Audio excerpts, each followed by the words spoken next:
Under the Obama administration, the Department of Veterans Affairs was receiving massive amounts of money. And what we saw that was happening was that things at the VA were not getting better. We changed the conversation around what was going on at the VA. It was no longer about, well, is there enough funding? It was, there's something fundamentally wrong with the culture here at the VA and it has to change. My name is Dan Caldwell. I'm the Director of Policy for Concerned Veterans for America, and I've been with CVA for close to 4 years now. We were going to be different. We weren't just going to show up for one meeting and then go away, or we weren't just going to be here for one election cycle. We were going to be here for the long haul, and we were going to be very focused on advancing policy. It was nearly impossible to fire bad VA employees. It was difficult to even demote them or to take back pay. There were many severe problems at the Phoenix VA hospital that needed to be addressed. You had employees and schedulers literally taking an appointment and writing it on a piece of paper and putting it in a desk drawer to hide the fact that they couldn't get this veteran an appointment in a timely manner. And you had 40 veterans die on secret wait lists and close to 300 veterans die waiting for care on wait lists of all types within Phoenix VA.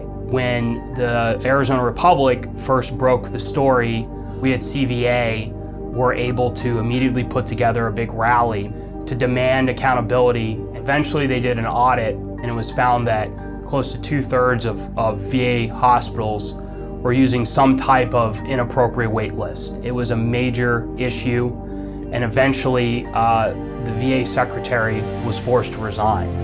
It was quite clear that Concerned Veterans for America was the group leading the charge for real accountability within the VA system. We were meeting with members of Congress both in their districts and in their Capitol Hill offices, and we were going door to door, educating people in dozens of states on how their elected officials were doing on reforming and fixing the VA. Members of Congress respected us as a group that was serious about VA reform and which had real substantive ideas to fix the VA that could then back them up with a grassroots army to help implement those ideas. And unfortunately, some members of Congress opposed these reforms because they were beholden to those special interests that didn't want to see these changes within the VA.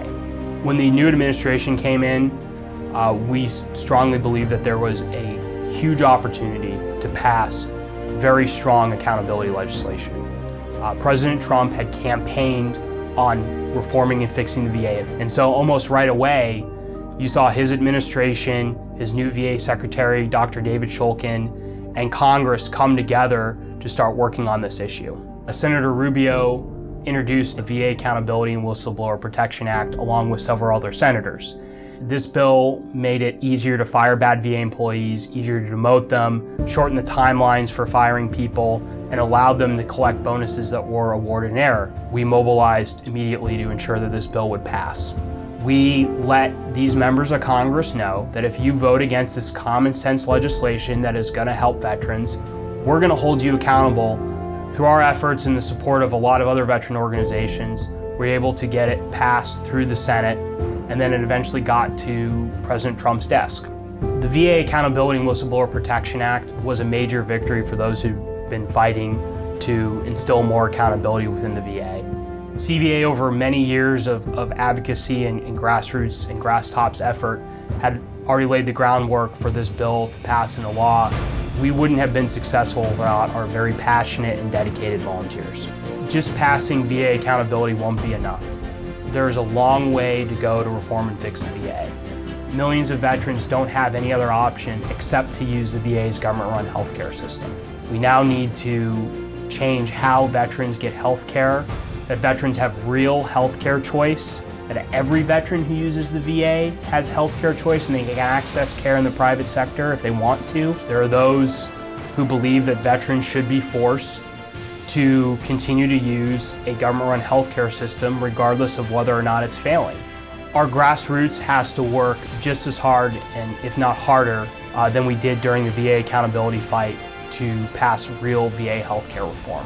I would say to all our CVA volunteers to help us pass the VA accountability, we still need you. We still need you to come to our field offices, to come to our events. We still need you to make calls. We still need you to knock doors.